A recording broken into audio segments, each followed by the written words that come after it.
we're just kind of generally discussing what's happened so far, especially with this new game mode here being known as Obliteration. So one of the things that will happen over time that you can realize that you saw on the screen is right now the bomb is not located on the map.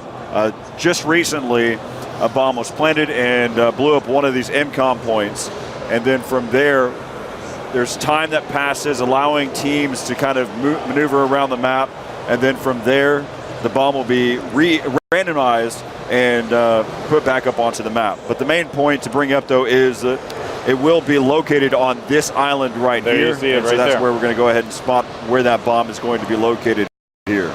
Yeah, so in case you guys are wondering what this would play out like, if you're ever familiar with a neutral bomb game type in any other FPS that you may have played, neutral bomb basically, one bomb, you got to go after it, the battle is going to begin there, and then from there the journey to take that over to one of the other bomb sites, and it definitely is going to be a journey because, again, we're playing on Paracell Storm, and you know, Paracell Storm, it's an island-based map. You can see there the bomb is actually located right next to that tanker, and again, Paracell Storm is a big map that has a lot of open space, water as well. It's gonna be tough to take it over to those MCOM points. So look for a lot of teamwork here from squads, as we actually see a squad of 3 that's gonna be moving up here, trying to see if they can secure this. And they don't have any opposition near them right now this second.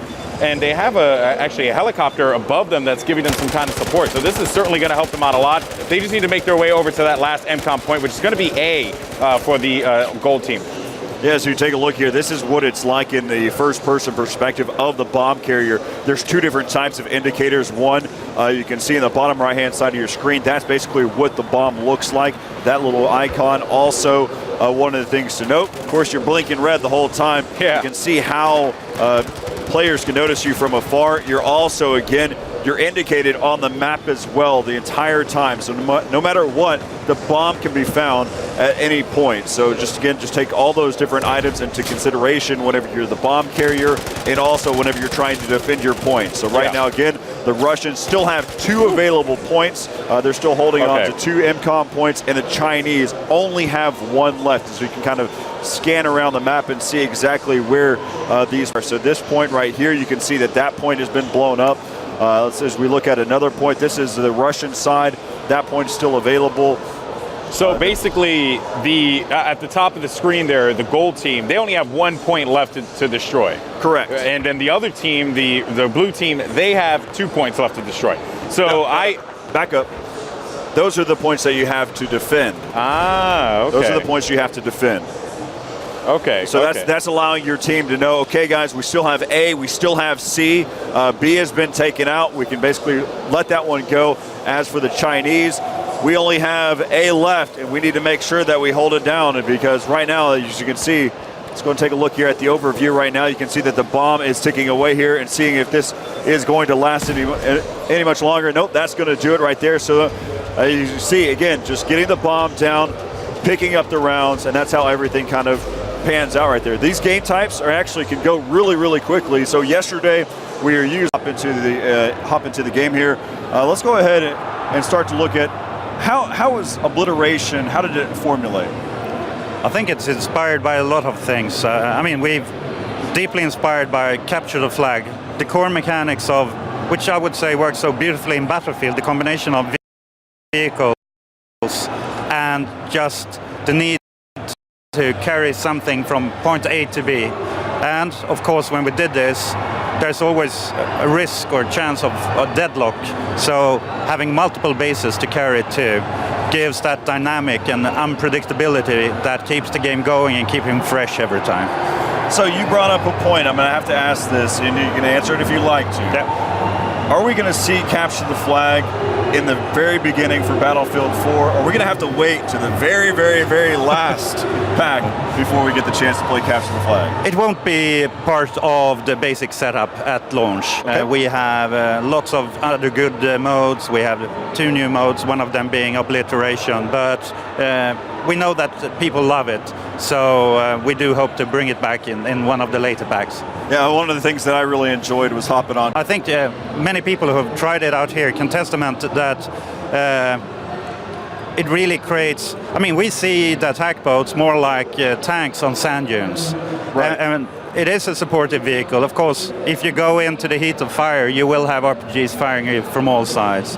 So it creates gameplay in an area where previously there wasn't gameplay. And I think we will see numerous levels that have water to certain extents. I mean, you've seen the Levolution trailer potentially where we have a flooded city and you can break the levee and flood the city even further, creating new ways, new areas to access, and a totally different gameplay with water vehicles. So I think we don't want to just deliver it in one way, and we don't want to tell people how to play, but we do hope that you will all find your way of playing your water gameplay, whether it's diving and just passing by, or it's really taking on the sea battles. Well, there's two different elements to look at, one of which, whenever I was playing Obliteration earlier today, I realized my teammates, they weren't really following the objective, and so what I ended up having to do is going and picking up the bomb, hopping onto a jet ski. Well, this was after the storm started, and so it was probably one of the most difficult things to pull off until I started to figure out to judge the waves. Yeah. I started really gauging how do I hit the lowest point and drive it within there, because that way I wasn't spotted. Exactly. And really, it's kind of like a rolling plane. Yeah. So once again, very beneficial. inspired by the sand dunes, but these sand dunes are dynamic. So it's about learning to find the low spot, especially when you're in a light vehicle like the jet ski, and also using it as cover when you try to escape, since alone on a jet ski against an attack boat, you're cannon fodder, unless you manage to use the environment. Let's go ahead and hop into the game now. As you can see, all right out of the gates, the Chinese have lost their sea point. And again, just kind of looking around, you can see, take a look here, the bomb has not been dropped yet. One of the things that I realized too is I like how the bomb isn't immediately respawns right after a bomb has exploded at a point. Is there a reason behind going into that? I think we've noticed with game modes that it's very easy if you have these constant transitions between one thing happening, one objective achieved, and then jumping on to the next one. It's very easy to end up in an extreme confusion. You almost need to kind of get lower the adrenaline flow, get your bearings, and then get into it again. And we also added the random factor so it wouldn't be totally predictable and a pile of C4 waiting for you when you get to it. I'm happy about that one. It is random too. I mean, I've noticed the different points that it comes in at. I think that over time, is there a number of random points per map, or is it? Yeah, it's a number of them, and to be honest, not even I know how many we have, and we're probably going to have to see as we're still tweaking and tuning the game whether we need to add more and make the area larger just to ensure that it feels fresh and unpredictable. See, this is one of the things that we're talking about, so you can see, especially a map like Paracell Storm, is seeing how the boats really do make an impact into the game.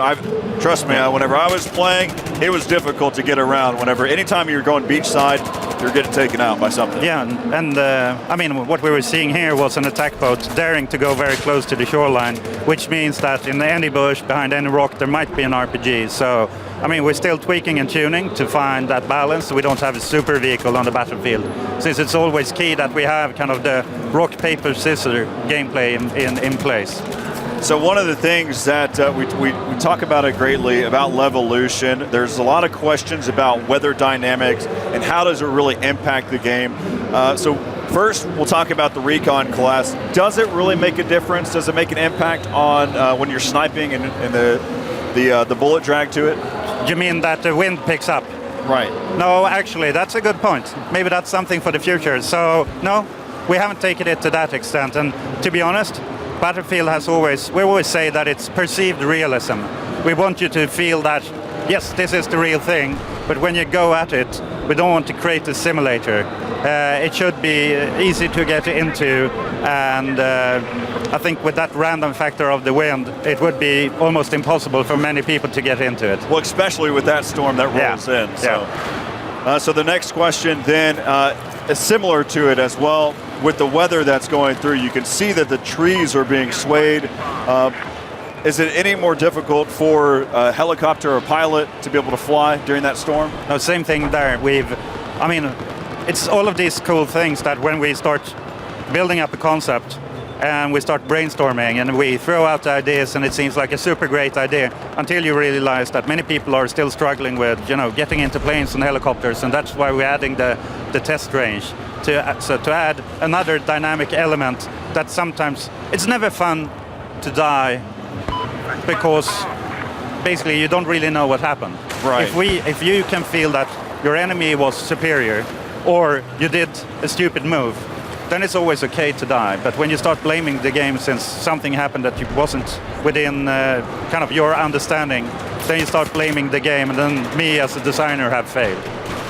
So one of the other last question, talking about weather dynamics, it just all of that's happened is it sparked up a lot of different creative ideas, and one of which I know the answer to, but I have to ask, and just so the community knows that we are listening, that we are paying attention. Does the sun move as the day goes on, or can we see like a night type of game, or are we going to see the sun be in a completely different placement? So we have the possibility with the Frostbite 3 engine to do the full day cycle, but once again, especially many of the smaller modes are intended to allow you to be competitive and have a predictable experience even 2 years from now when you're still gaming. So we have the possibility of changing the sun. We can go from early morning to a brighter day and so on, but we don't want to twist and turn everything too much, since you want to be able to have a certain predictability. So one of the questions that's been asked multiple times now, in Battlefield 3 we had Conquest and we had Conquest Large.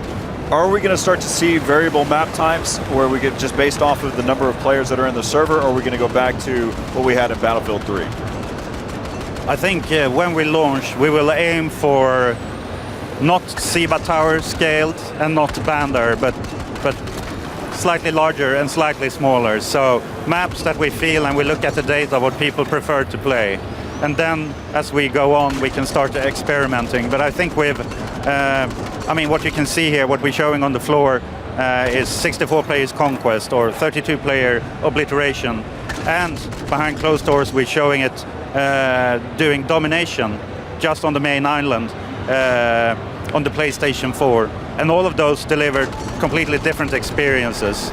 So rather than building super extremely small maps or large maps, we've worked really hard with delivering the best possible game mode on each and every level.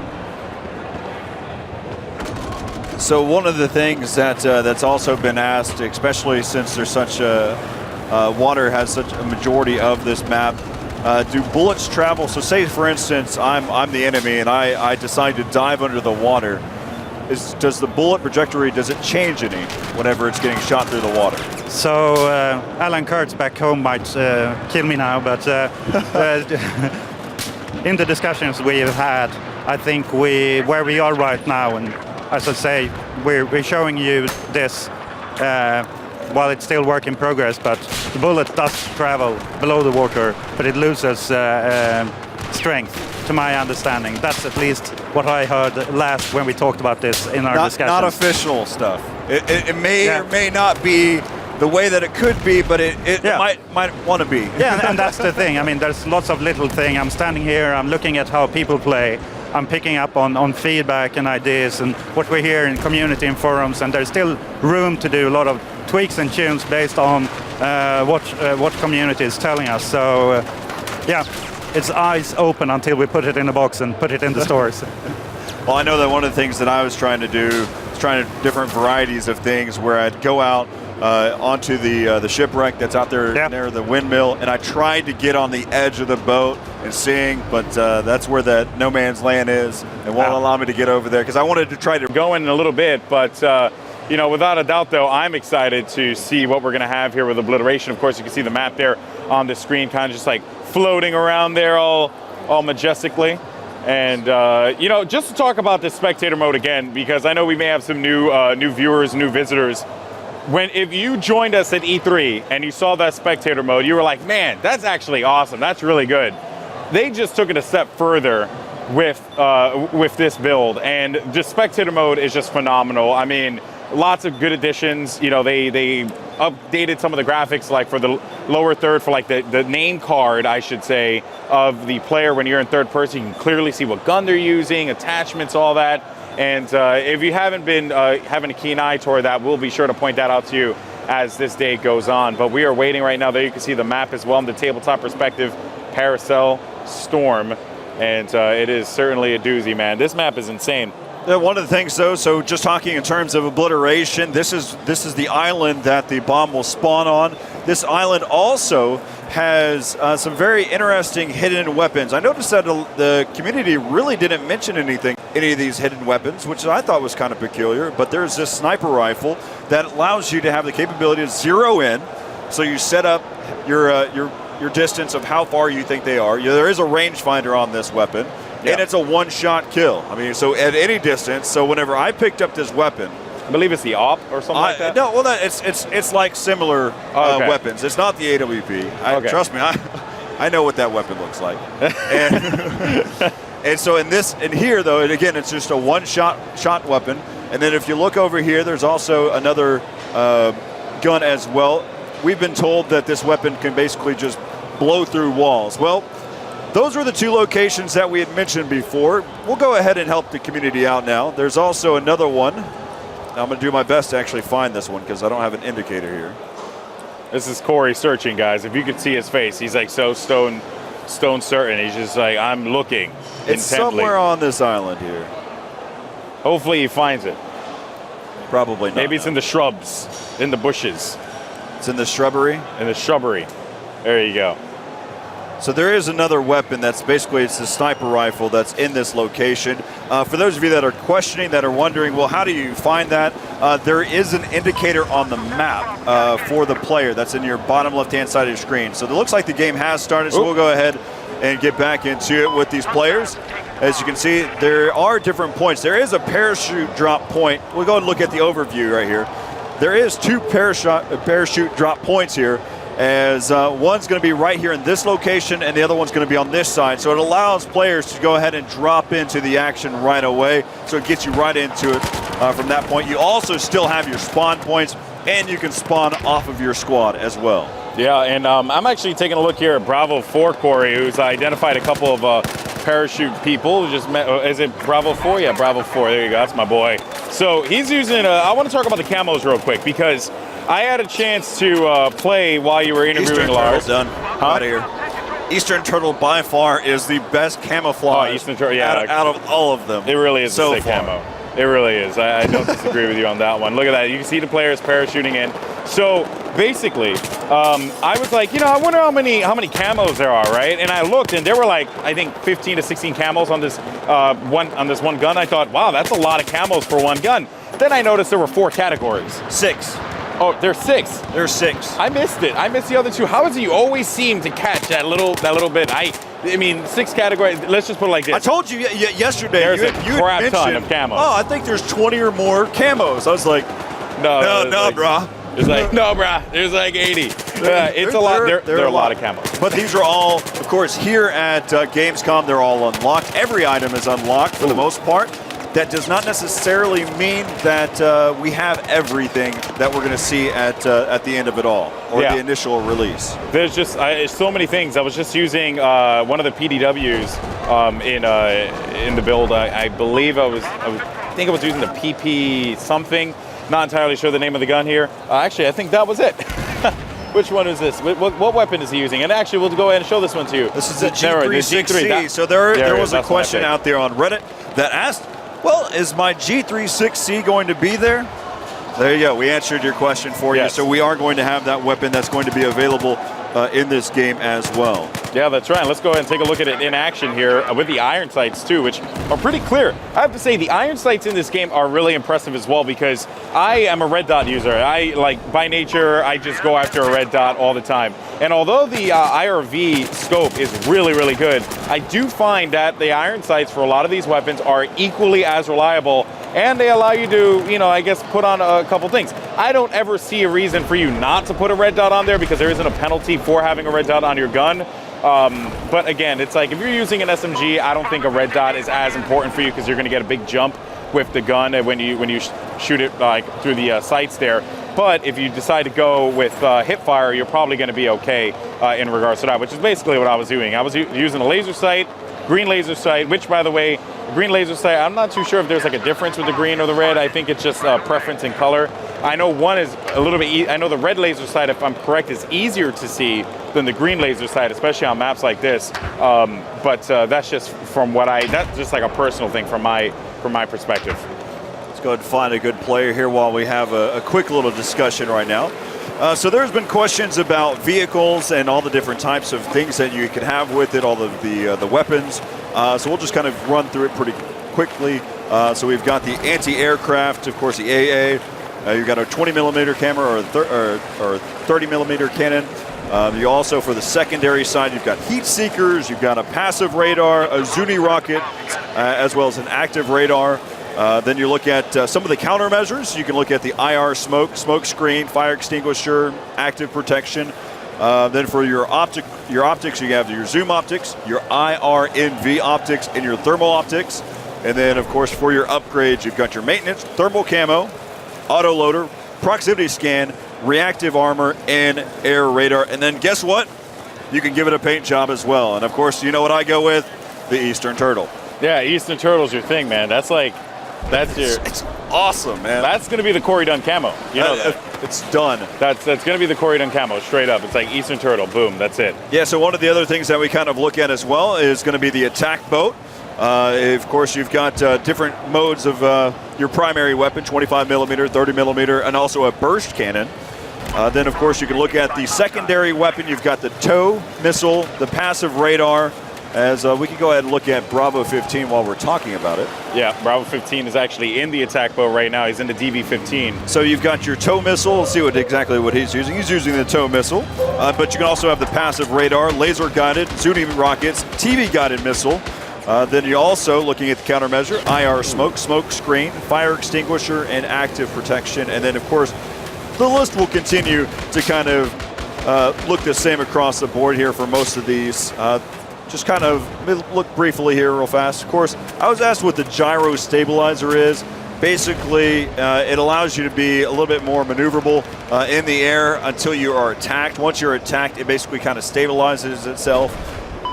For what that's been the explanation I've received. I really haven't got the full intentions of what it's about, but that's what I've got so far. Because every time we get into a plane, we end up getting exploded. So I end up crashing right into a tree. Or that too.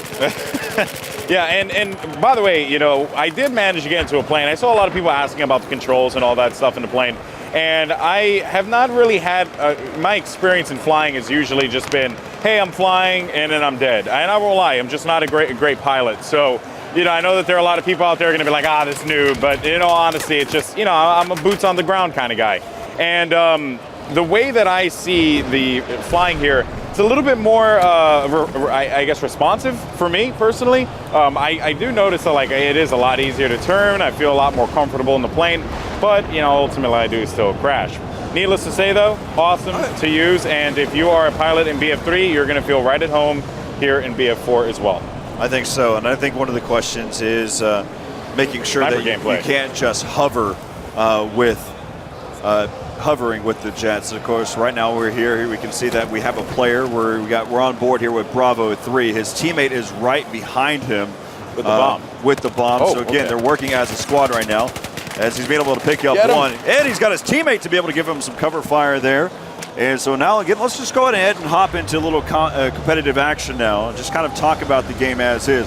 So right now you can see that they've been able to pick up the bomb. They're going to be taking it here. Let's go and get an overview they left the bomb. Where they're going to be going at. The bomb carrier is right here, and he has been left out here on the beach. Again, you can be located by the map. You're indicated by that icon. As right now you can see that they're going ahead and giving him a quick revive. They will be able to pick up the bomb. Also another question that might be out there as well. Trying to go for the shock paddle, not going to happen. As now again, it's still 2-2 right now. There's 2 points left for the Russians and 2 points here for the Chinese. Yeah, it actually is a neck-and-neck racer, Corey, as you can actually see that this Bravo player ended up getting taken out inside of the trenches. Bomb is actually going to be in the hands of, that will be Alpha 1.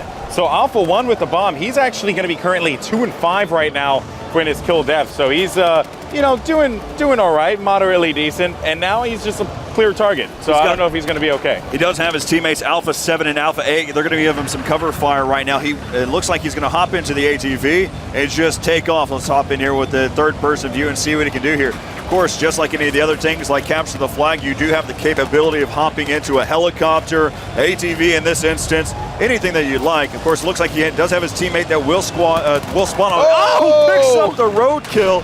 Now he's going to have to worry about that attack boat, but he is going all out, well, deep into the water. One of the things that you might wonder as well, if you do get taken down as a bomb carrier in the water, well, does the bomb float? Well, yeah. It floats. And here's the thing. It's going to be very difficult for him to swim through this water here because, you know what, the wave is coming in here. He has to dive in. He's going to be taking a couple shots, so he needs to be careful about this, and he's going to get taken out. Bomb's going to be out in the middle of the water. An attack boat chased him on that one. That is insane, and it seems like that attack boat might get on the position there, but Alpha 7 is going to be there for the pickup, able to make that one happen. Finding a boat of his own, might try and hop in it, but he is going to get taken out as well. You can see right now, you can see that Bravo 15 is trying to be able to pick up that bomb. His teammate has it right now. Let's go and figure out exactly who that's going to be. It looks like it's Bravo 5 right now. So yep. Bravo 5, he's got the jet ski, and it looks like they're going to go ahead and take it right now. They're going towards, looks like they're going here towards C right now. Seems like that. No, actually, yeah, it seems like that's where he's going to be going. All right, found his objective, so he's going to go right after that, see if he can plant that bomb. So, and no one's on the island to contest him either. There was that question that I mentioned before. How is it indicated the hidden weapons? You saw that pistol icon that was showing up there. Now he's going to go for the plant. He will get that bomb down. Now here is the question as well. Bomb timer, how long is it? It really isn't that long, so you just have to give it enough cover to be able to allow that bomb to explode. Right now you can see that they've got a player, nice little cover fire there. He's able to pick up one, but it looks like he's going to get taken down though by the bomb exploding. And so now for the Russians, there's only C that's left. Yep, that's right. So bomb was in fact delivered there, and there you can see the indicator popping up there letting you know what's going on. Now the bomb is going to go back to that island. So the battle is going to begin there. It's going to get really fast and really insane.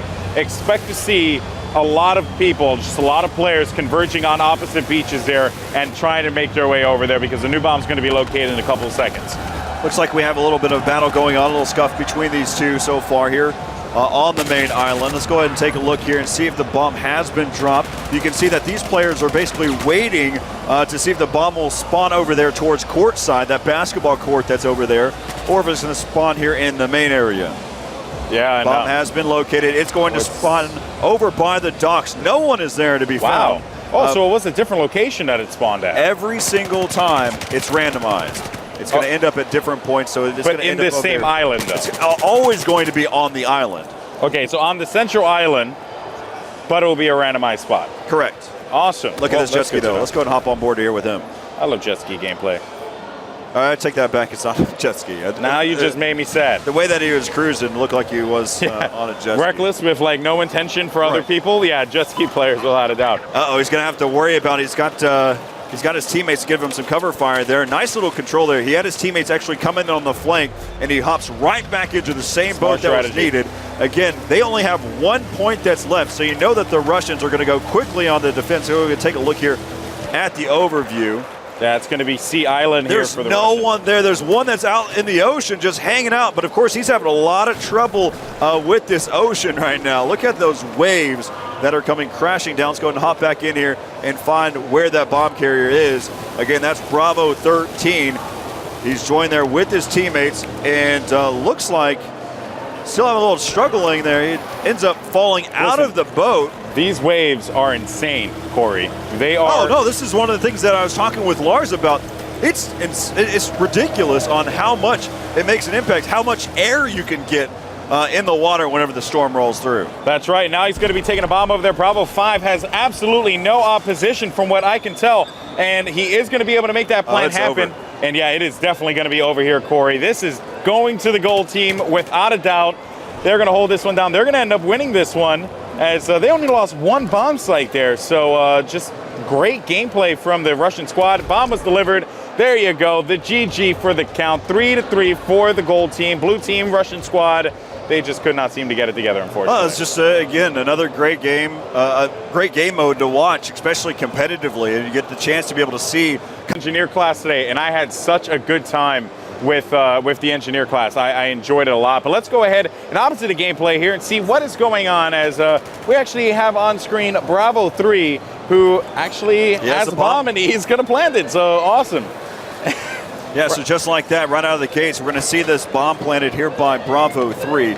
Let's go and take a look here and see where his teammates are at. Looks like he's got quite a bit of cover there. We've got a Alpha 16 who's coming in on a jet ski, coming in hot, but the bomb will explode before he gets there. Again, you have to be able to protect your MCOM points, because watching how quick this bomb actually blows up, you really don't have a chance to be able to jump from island to island to try to give some cover there. Yeah, and also something I want to point out too. So you can see here, right, that this player has a Russian flag on his gun. That's pretty cool. And that actually, if I'm correct, is a camo. So if I'm correct, could be wrong. I'll take another. Like, he didn't put a camo on his gun, so that's what he has on the weapon. Again, I could be wrong with that, but because I've seen it with some guns, I haven't seen it with others. I've seen it with, I think what it's going to end up being is an actual emblem for the players. So that's what you're going to see on these guns. Again, Okay. not a confirmation. That's my assumption. We can ask that question. Yeah, and we more than likely will, of course. And you also can see that if we go into the, let me see if this player changed his camo here, because you actually have different camos for your player as well. Correct. So you don't just have camos for the guns, you have camos for your player. Not 100% if you have camos for vehicles. I don't think I saw camos on vehicles, but when I get the opportunity to, I will hop into the game and I will look, and then I will come back to you guys with an answer. But yeah, so there, camos galore here. You can really personalize your character the way that you want to, and it really is cool to see. All right, so you can see that we're on with Bravo 2. Bravo 2 trying to be able to get that bomb pickup. Again, you don't have to hit any use key. Immediately, once you walk over the bomb, it's immediately picked up. Currently, of course, he's on the Chinese, so he's going to be shooting at the blue team, or better known as the Russians. Right now, the Chinese have taken out the A point so far, and we'll see what he's able to do here. Of course, he's just walking his merry way to the beach. I mean, usually he's enjoying his day. I mean, sometimes you just got to go for a nice stroll on the beach. Simply pina coladas. And that's what he's doing there. Hip firing his life away. Probably not as informed on the game. He's hip firing his life away. Oh, and 3, yeah. So it's like sometimes in worst case scenario, you just say YOLO. That's what Daniel would say, and that's basically what I'm gonna have to go with here. By the way, I'm looking here, and I've been finding so much action on my side that it worries me as to why we're not constantly on the screen of Golden Boy, because I just have action for days, Corey. And this guy's 7-2 that I'm following. No, never mind. He's Alpha 13. I'm not following a 7-2 guy. Let me see. I'm following. You're just saying a lot of stuff. I'm just trying to be a ranting and raving about things that doesn't matter. The Golden Boy way. Oh man, but. Taking a look here, though, as if I'm correct, I was going to be Alpha 13 or something. Ends up getting taken out on that one. He is going to be our first place player there, as you can see. Alpha 14, though, is going to take first place now, or was in first place, but Alpha 13 came back with a fury. And, of course, I'm looking at Alpha 14 here. He actually is rocking an awesome class. Let me see. Well, actually, he's using that U100 MK5, and he's got that bayonet. I had a chance to use the machete, by the way. So awesome. So awesome. So awesome.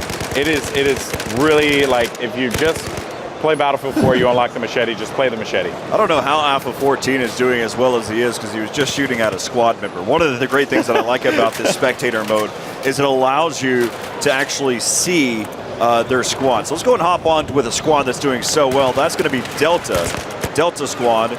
That's doing pretty well so far. They're actually all grouped up here on this building. Of course, Alpha 14 is a part of that squad, so maybe even with that being said, they're still being pretty dominant. But where is the bomb at right now? Because it looks like the action's happening over here. It looks like the heli has been able to pick up at least one, and just moving about. So we'll watch some helicopter play here. Oh yeah, why not? Always see the perspective and see where there's some variances that have happened. But right there. It's a sea of gold.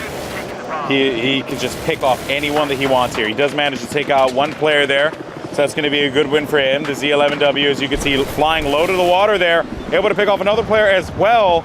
And Alpha 13, man, dominating with this helicopter at this point in time. He is currently going to be 11-2. So these guys, Alpha 13 and 14 have been really dominating this game. And Alpha 3 also 10-2. So big shout out to him. They can see the bomb going to be right in front of Alpha 13. He is going to get taken out.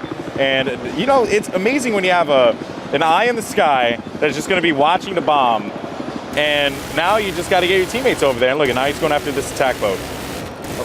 Let's go and hop back in there real fast and see exactly whether or not he could be able to pick this one up. Of course, one of the things he needs to worry about, it's very difficult to be able to finish the job there. He does pick off one of the gunners right there. Goes diving deep and taken down. Oh, not yet. He's still alive. And it looks like he's finally going to get taken down. Let's go ahead and look over here and see where the bomb carrier is. It's going to be making its way over here towards this point. The bomb has been planted over there in the B site right here for the Chinese. Looks like the Russians are trying to even this one back up, and it will happen again. Nice. That bomb timer is super short. Yeah, like it's like a Looney Tunes, the cutting the wire there for the TNT on how short it is. You know, and the thing for me that I'm looking at here is you need to have bodies there, right? So you need to be prepared. If you see that the bomb has been picked up by the other team, you have to get there as soon as you possibly can, perhaps a redeploy or something like that. I mean, you just need to get there as soon as possible. I really do think that players like that 1Z11W helicopter pilot that we saw a little while ago, Bravo 13, if you have guys like that who are out there helping you out, that could really be great. I mean, honestly, it's just, I know you can see some defib gameplay, of course. He tried to revive everybody. Oh, well, man. Those are the enemy. Okay. Because they were in spectator. There you go. Nice. There you go. Thank you, Happy Corey. to realize that. Thank you, Corey. You just always know what to say. So now the bomb's actually going to be right here, right by this. That's actually statue. good to know right there, is the fact that you can't just clip through a wall. If the bomb is on the other side, you just can't just rub up against the wall and pick up the bomb. I know other games have some clipping issues, and right there, that's a good thing right out of the gate to know that you can't clip the wall to be able to pick up the bomb. Yeah, I mean that is awesome. Of course, I mean I know that there are a lot of people that are very vocal about that. You know, they don't like things going through walls. If it's a realistic game, it makes absolute perfect sense. So I understand without a doubt. So yeah, looking here now as this is actually going to be Alpha 3, and he's going to be in a world of hurt. And remember too, he's going to be identified because that bomb, is in his possession. So he is going to be in a bit of trouble here. Let's see if he can stay alive for as long as he can. Actually, he ends up getting taken out, so that's unfortunate. As who are you hopping on board with now? Let's take a look here. That's actually interesting, and that's Alpha 3 who's using the FLIR scope. Let's go ahead and hop back in here, and we'll see if we can find that bomb carrier now. As right now we're Bravo 1. The bomb is starting to move its way out there. Back over here to Alpha 13. That trench now, it's going to be complete trench warfare between these two, fighting over that bomb. As right now Alpha 6 is just over the top, giving some cover fire. They're shooting long range here. Wow, and actually getting some shots. So that was a reload. Bravo 13 will be able to finish the job. Let's go again, hop back over here with the bomb carrier. Again, it's just going back and forth here inside of this trench, still waiting. Again, we're here with Alpha 9 right now. Full health. Of course, the reason why you're seeing that blinking red is because he is a bomb carrier. There's a little indicator on the bomb as well. Going to go and hop out of the trench, able to pick up one. He needs to be able to worry about his 6. They're going to come smashing in. And they're going to pick up that bomb as well. So now, again, it's just that tug-of-war battle that goes between these two teams. Yeah, always, you got to always expect that, obviously. I mean, especially with a game type such as this, it's always going to be so fast and frantic that you really just, you're never going to know what you're going to get with something like this. So now taking a look here as we are on board with Bravo 1, and he's going to do everything that he can to stay alive here. He does manage to pick up a few kills.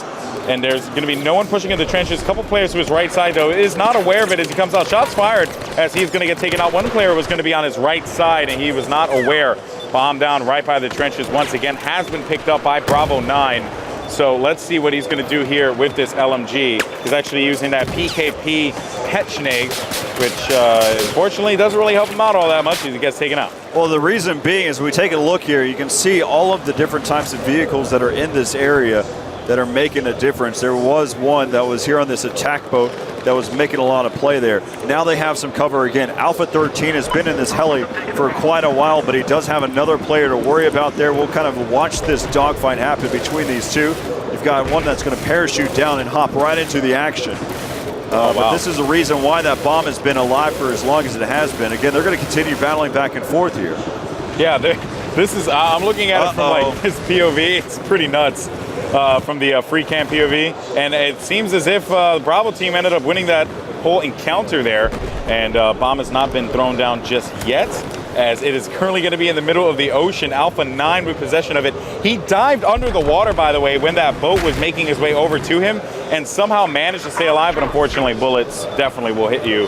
And as he came up from the water there, he ends up getting taken out, and now the bomb is going to be in the hands of the Bravo team. Yeah, so you got that really, really rocky water here to worry about. You can see again, one of the things that was mentioned there by Lars is the rolling hills. And look at that, right there at the beach, there goes Alpha 4.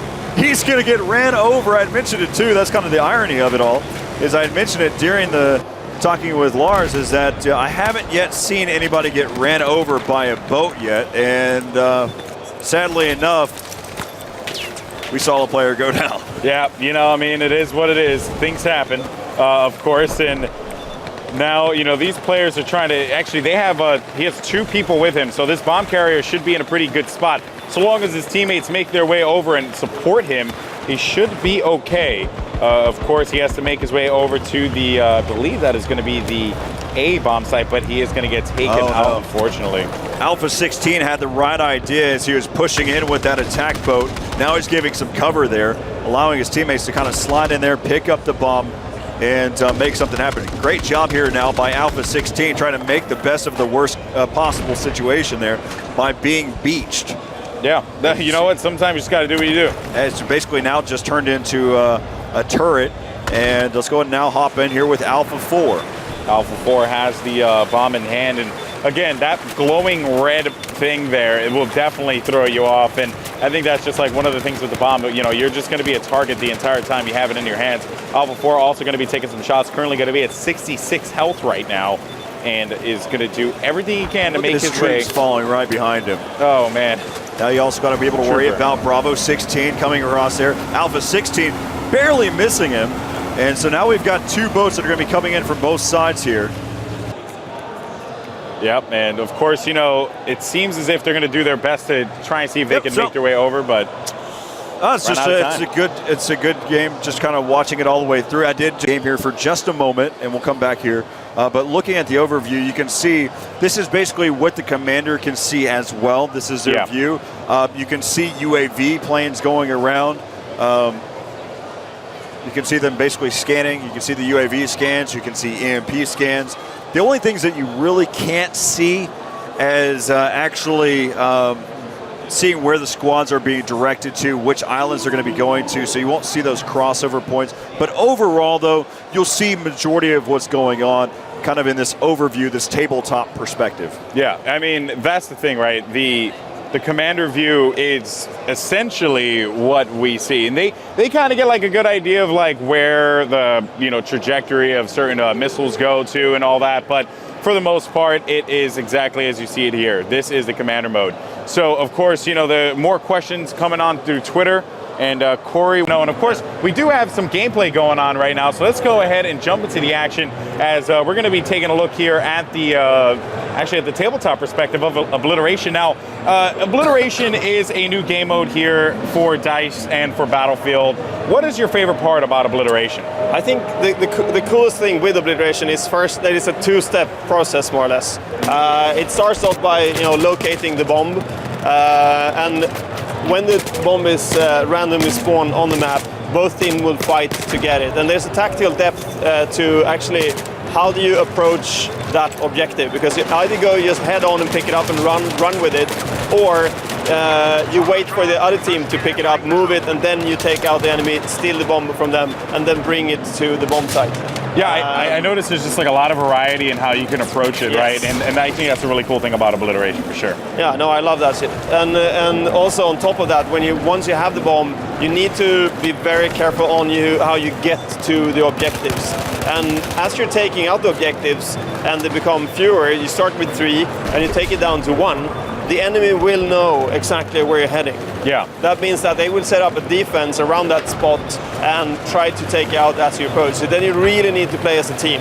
So if the opposing team sets up a good defense, you need a very good opposing team on your side to actually break through that defense and plant the bomb. Yeah, and you can actually see right here that the Russian squad, the blue team, they completely ignored the bomb carrier Bravo 5, who is pretty much just a clear way over here to this bomb site. He's going to plant it over at the A side.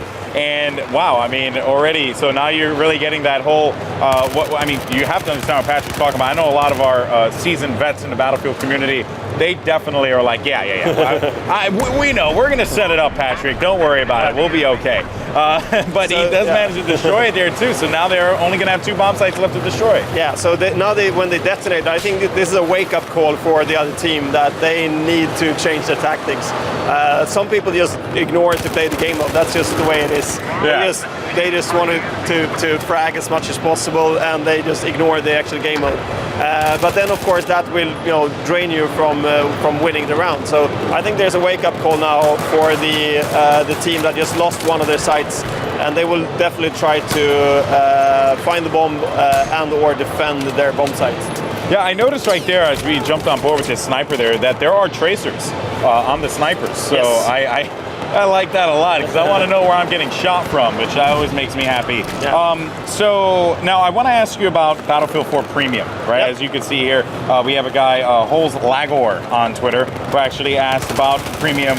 Is that something that's going to be coming with Battlefield 4 when it releases? Yes, we will release the Premium package for release, so that people know that if they get it, they will get all the 5 expansion packs automatically 2 weeks in advance as they get released over the post-launch campaign. And the idea is basically the same as in Battlefield 3, where you pay up front, you get everything that is associated with Battlefield and more. Okay, so that's good to know. I know that a lot of people, when they saw Premium, they were like, okay, I want to know more, but I'm not entirely positive. So makes perfect sense there. And then, so now jumping back into the game, jumping back into Battlefield, I know we're going to a bunch of different questions because this is all stuff that's coming from you guys, the community. I want to know about the dynamic, or Levolution maps, the dynamic maps, right? Now, is the mission of Levolution to be in every map in Battlefield 4, or is it just something that you guys are, going to have in certain maps, and some maps are going to not have Levolution, but other aspects of it, not like a big event, something like that. What's been the mission there with DICE? The concept of Levolution is to have, create dynamic environments, as in completely dynamic environments, and not only have one thing like something falling over or have one wall being destroyed. It's more about the concept of everything being dynamic. Okay. So the example of the ship barging onto shore, for instance, is just one piece of that Levolution concept. You can see destruction being upped quite a lot in the game. More or less everything is destructible. You can take down full buildings.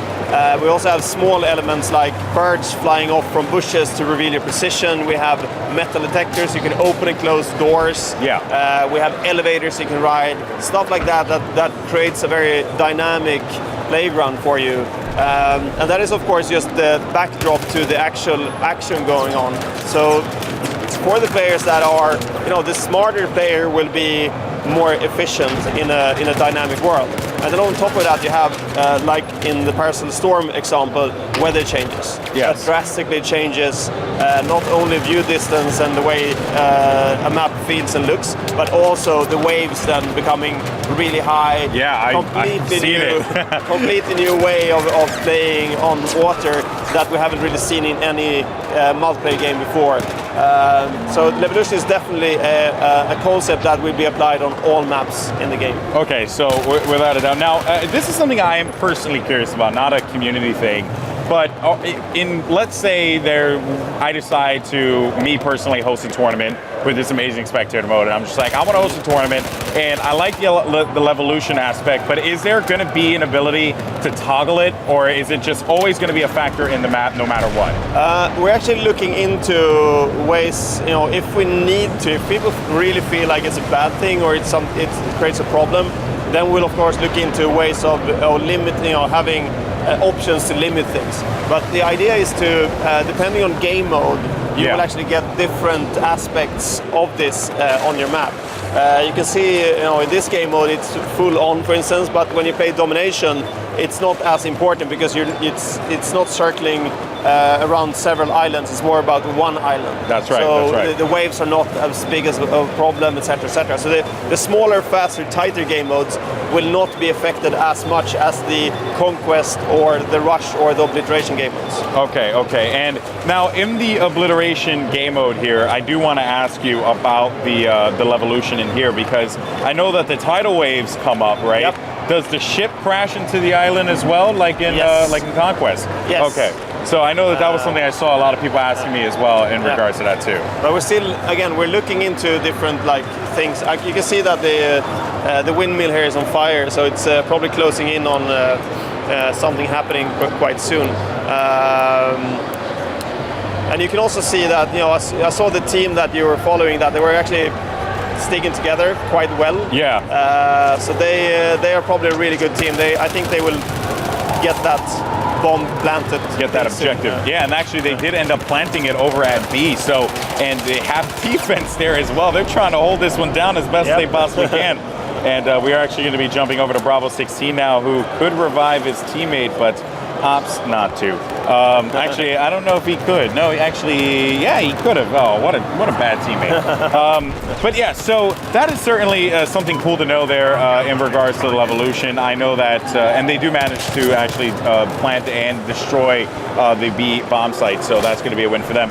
Now, I heard you mention something about Domination, and I know that a lot of people have been asking me that as well. Run me through Domination a little bit, because we're not going to get to see it here on the live stream, but I think it is going to be good to at least mention it there. Yeah. What is the Domination game type? How does it play out, and what is it meant for? Domination is a game mode that is the idea is that it's more or less like Conquest, but it's a very fast-paced, very agile version of Conquest. Okay. So you control and hold flags, but it doesn't take as long to cap them, and you have fewer flags. And it's a smaller game mode in general, so it's a more competitive way of playing Conquest, you could argue. We're actually showing it here at Gamescom, but behind closed doors on PlayStation 4. So if I'm understanding this correctly here, this is the island where you will play on for for Domination, and it'll probably be like 3 different points here that will be spread across, and it's like that fast pace, like hold it down, get the kills, push up, try and control spawns, things like that. I'm personally excited for that, because that definitely, as an infantry guy, I just love playing infantry combat. That really does make me happy. Now, do you have plans of introducing vehicles into that, or is it just purely infantry because of the small scale of the map? Yeah, the goal is actually to have it more focused on infantry, but then of course maybe throwing in some light vehicles there just for transport. But the core idea is to have it focused on infantry, because again, we don't want all game modes to be focusing on the same thing, because the diversity of the battlefield as a system is huge. Yes. Oh, they took out the... No, actually... we're following the... Yeah, we're following... Yeah, because remember, these guys are actually not playing it here. That is They're correct. playing on the other side. So we're jumping... Yeah, we're jumping all over the place here, man. People were happy, so I thought someone won. Oh, because, when you're playing Battlefield, you always got to clap. There you go. No, but in general, the goal for Domination is to create a faster-paced Conquest variation that is really competitive, really agile, focusing on the infantry experience. Yeah, and I'm getting a couple more questions here in regards to spectator mode, and I feel I do want to ask this. So are there plans to bring the spectator mode to the next gen consoles? Is that something that you guys... Absolutely. Okay. It's there. It's there. Yeah. All right. So when the game comes out, Golden Boy can run his tournaments on Battlefield tournaments, domination on next-gen consoles. On next-gen consoles. You heard it here first, guys. I'm running tournaments, and you guys are gonna love it. Oh, we actually just saw a melee kill there. Now that's actually really cool that that you guys threw that melee, I guess, action into it, right? Yeah, the counter knife. Instead of just like a chop, it's more or less just like, hey, we're gonna, have like this animation play out. So that's really cool stuff, without a doubt. And I mean, I'm pretty sure that there are a lot of people that are really, really happy about answering, the questions that you answered. I guess I'll take with Obliteration. I know there's been some questions that have happened as well. The fact is that you have. We get questions even to the point of, hey, we saw those EA Sports etched glasses. Where do we get that at? Well, luckily we've got them. I don't know where you can get them. Truth be told, I think this is your cup, and I think this is mine. Oh no! Well, good thing you didn't drink from that one. Whew.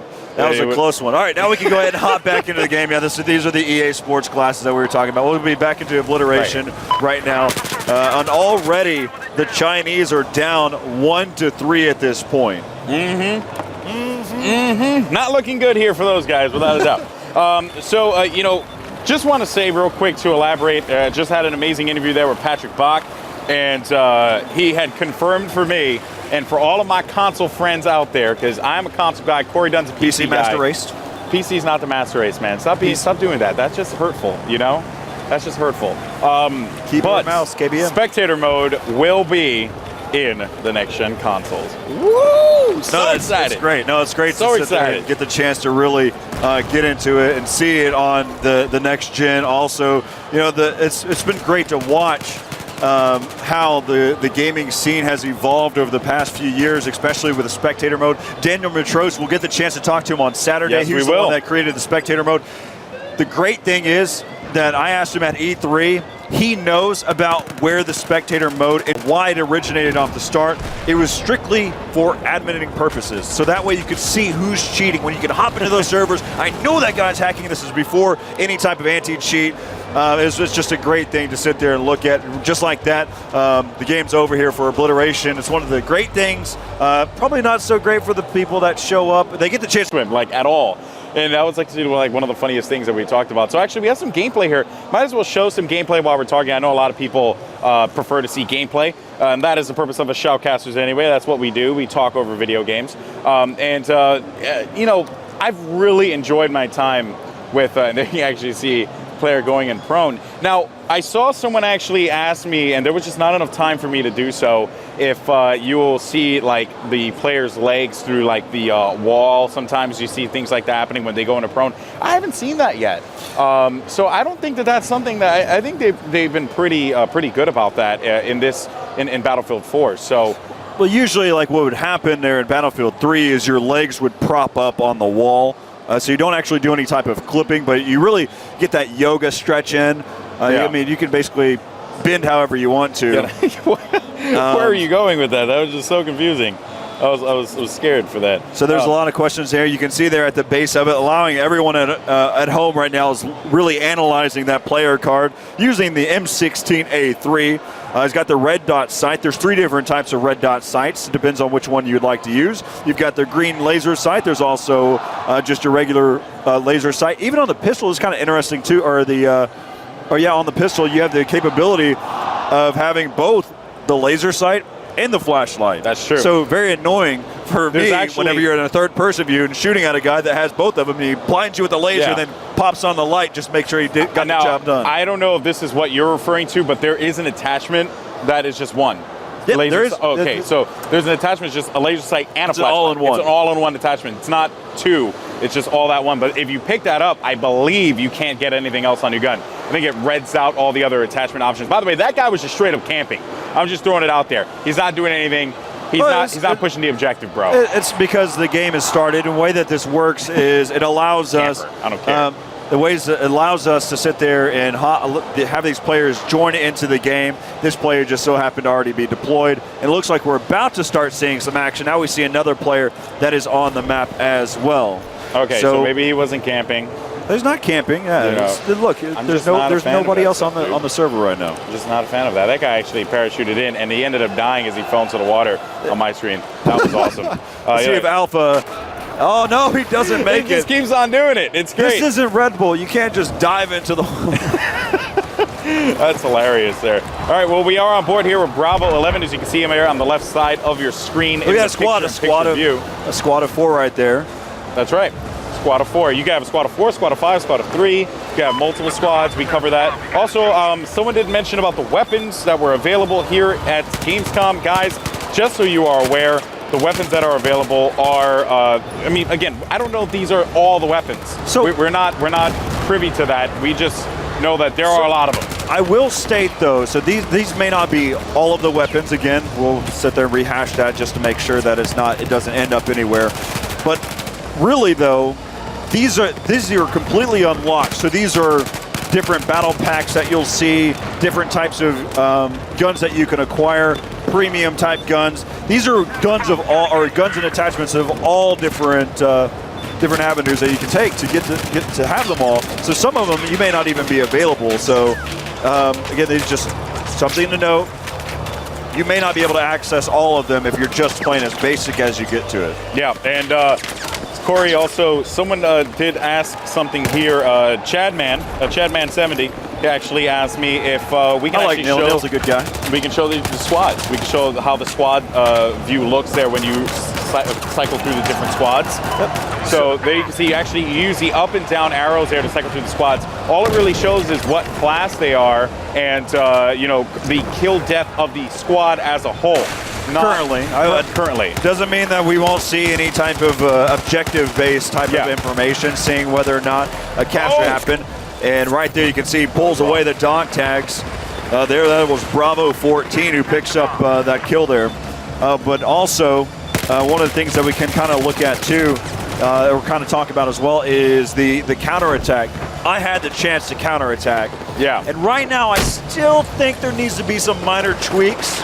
I know that they'll still work through the process. You can't just spam the F key and hope that you get that counter knife. Yeah. As soon as you see it, as soon as you know that you're being attacked, you can't just spam the F key. That doesn't work. Okay. But there is a chance where as soon as you see it, it's enough time for a really highly competitive player to be able to be ready for it. Again, most players who are doing keyboard and mouse playing on the PC, you've got your ASWD. F is right there to be able to quickly do the counterattack. Yeah, and I'm unfortunately not very adept at that. I'm always like, where is it? So I can't wait till I play on controller. But yeah, so I do see that, you know, there is, and of course there are going to be tweaks there. And going back to spectator mode, you know, that squad option there that we were just cycling through a little while ago, that was not present at E3.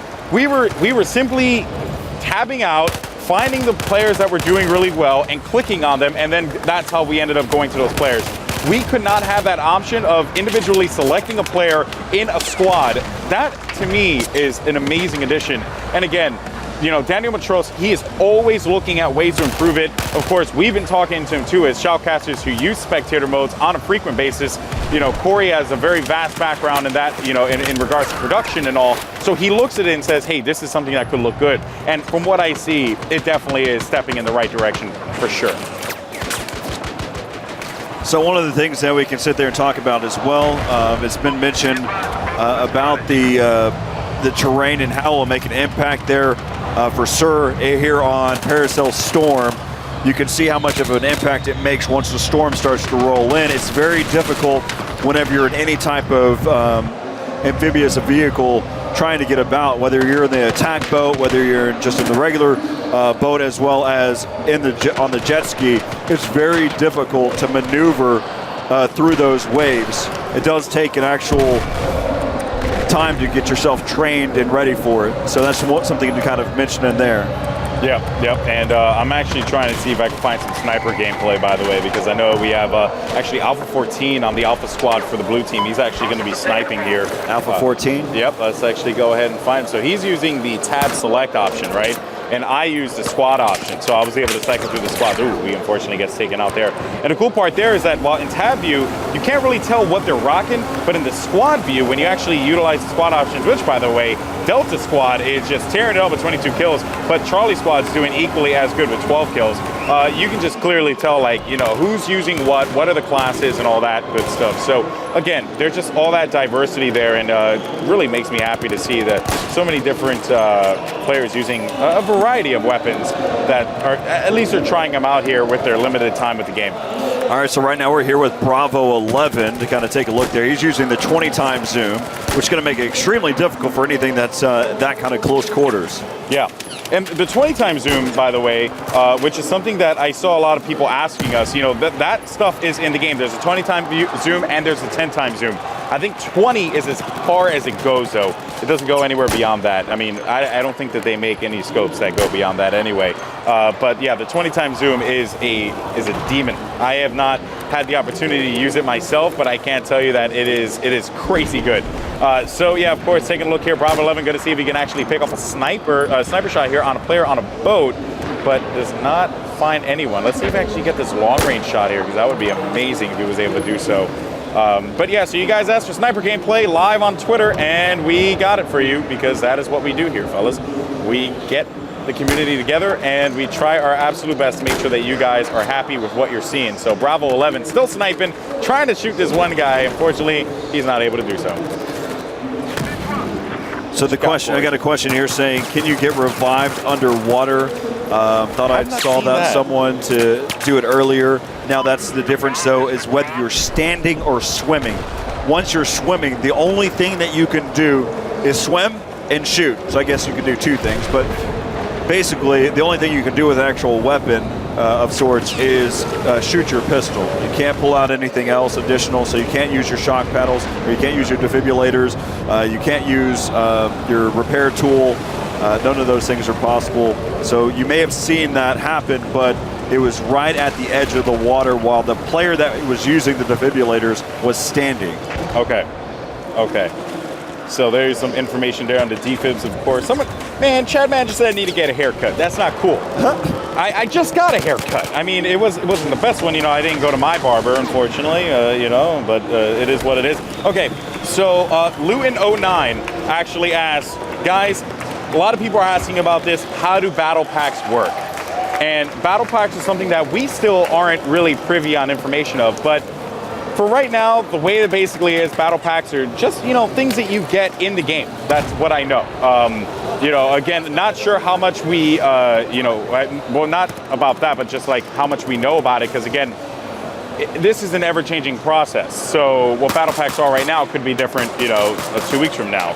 But from the way I see it, battle packs are simply just things that you get in-game that kind of help you out a little bit and boost you up. But again, it's something that we just aren't exactly sure on ourselves. So we'll definitely make sure for day 3, 4, and 5, we'll make sure we figure out exactly what that is. I have seen, while playing the game, I have seen some indicators that sit there and have a battle pack looking, or a case that's right next to the weapon, so you may only be able to pick up those weapons or access those weapons through battle packs. Okay. So that may be something that to look at there.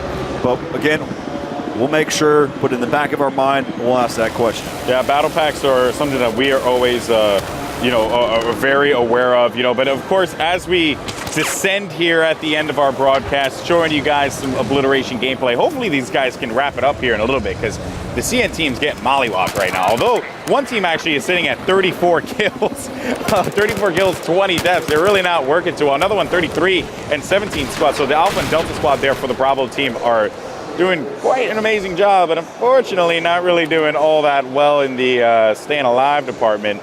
Bomb was dropped, though, as you can see there on the screen, as we're taking a look here at Bravo 10, who's an engineer, and some engineer gameplay for you guys. He's actually going to be using a G36C, so I know a lot of people care about that G36C, with a laser sight, heavy barrel, and a vertical grip, as well as a red dot hull sight. Those of you at home, again, we're wrapping things up here for the Battlefield 4 stream here, watching Obliteration. But I will like to mention any of the questions that you have. We'll be paying attention. Again, that's on